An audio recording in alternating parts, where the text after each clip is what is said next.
Things the rich teach their children that the poor don't. Behavioral experts have termed parents as the true gene therapists, further explaining that although your genes lay out a blueprint for your potential development, they do not determine the way in which you will grow. Instead, it is the environment your parents create that instructs and directs your genes. Every day, you meet and interact with different kinds of people, and I dare say they've turned out the way they are majorly because of the influence their parents had on them as they grew up. And this got me thinking about the big guys ruling the economy. Did their parents have a role in how amazing they turned out? Well, after some digging, I came up with a few things that the rich teach their children, which the poor very likely don't. Number 1. Decorum. Believe it or not, aside from money, the world very much revolves around etiquette and niceties. In our world today, nothing can be done alone. We function within a society, full of different people and at different places. So accordingly, there's appropriate behavior for each occasion. Social decorum and etiquette involves more than just the way you speak. It includes how you present yourself and how you handle others. It gives personal security and projects a good impression of you, while it enhances communication by breaking barriers. The corporate world, heavily depending on human interactions to make deals and business transactions, has its own set of etiquette.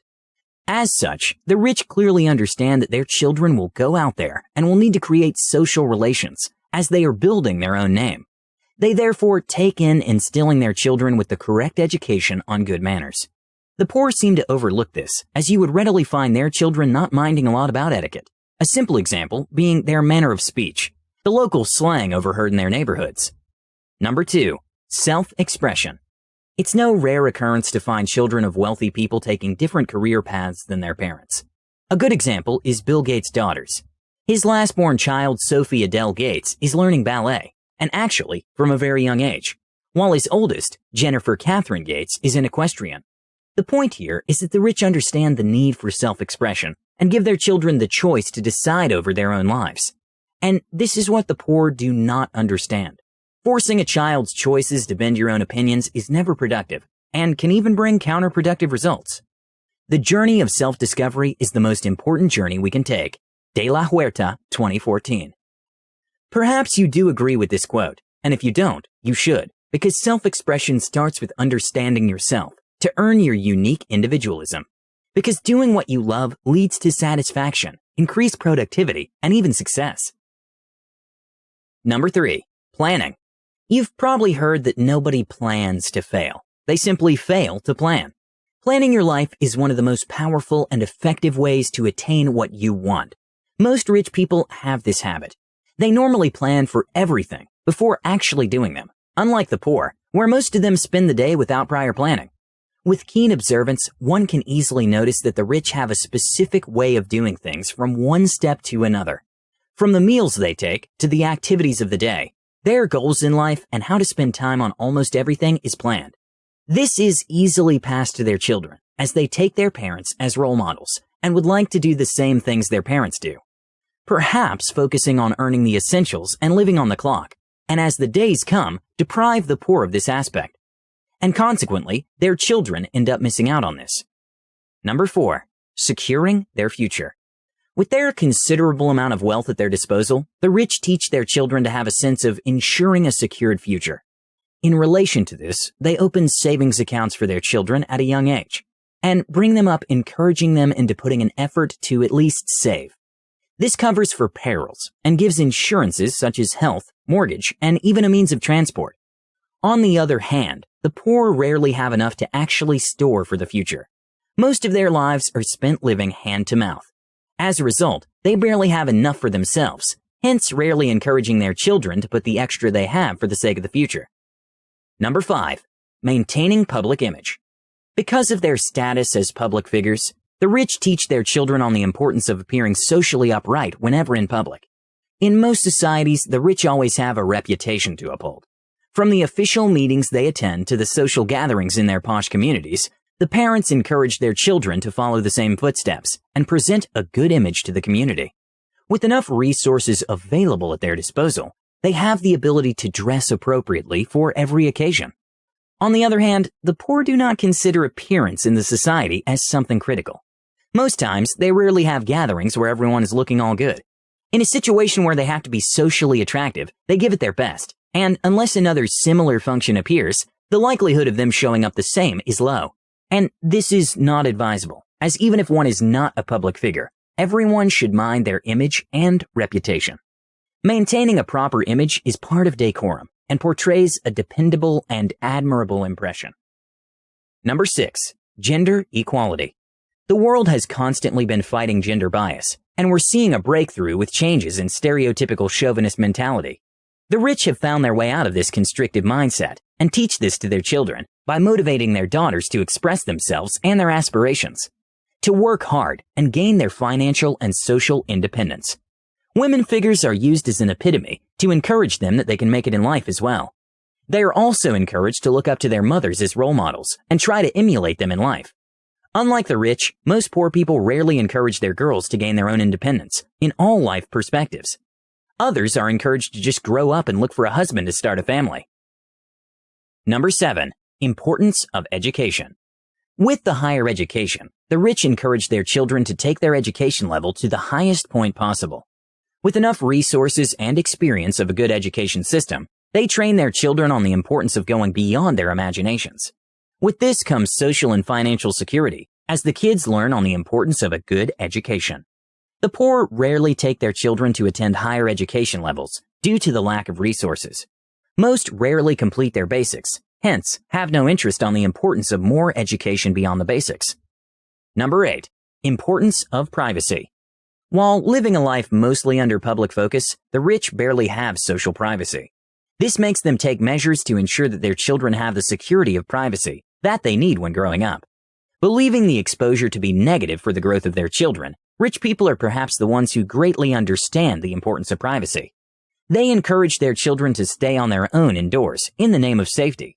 While the poor get to enjoy the joys of community interactions, there is still a lack of privacy. The children get to grow in a diverse community, which exposes them to various factors, both good and bad. What's your take on this? Tell us in the comments section. Number 9. Importance of health. Having a lot of money does not mean that anyone would love to spend it all on hospital bills. Even if you can afford top-notch quality healthcare, you wouldn't want to get sick just to enjoy it. To define health, it is a state of complete physical, mental, and social well-being. For a healthy life cycle, a person needs to have a balanced diet and has to regularly exercise. One must also live in a proper shelter, take enough sleep, and have good hygiene habits. The rich understand the importance of health as the first capital necessary for any achievement. Therefore, they teach their children the importance of health by guiding them into forming healthy lifestyles.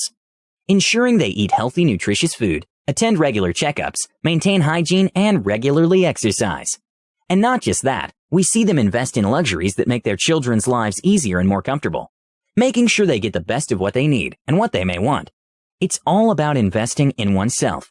As they say, the greatest wealth is health. Number 10. Independence. There are various benefits to being independent. It provides financial freedom, self-sufficiency, and a responsible, self-driven mind.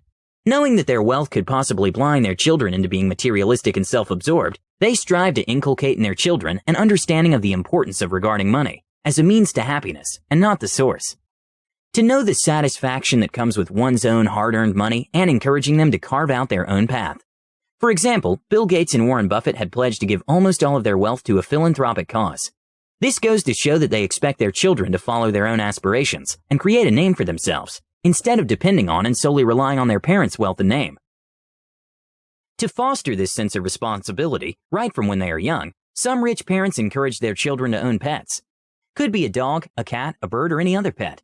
It teaches them on responsibility, as they will have to clean and feed the pet to ensure it is safe to stay with humans in the house. Gradually, this will transform to include all the other aspects in their life, as they learn to shoulder both fame and blame as they grow up in their lives. Number 11. Philanthropy.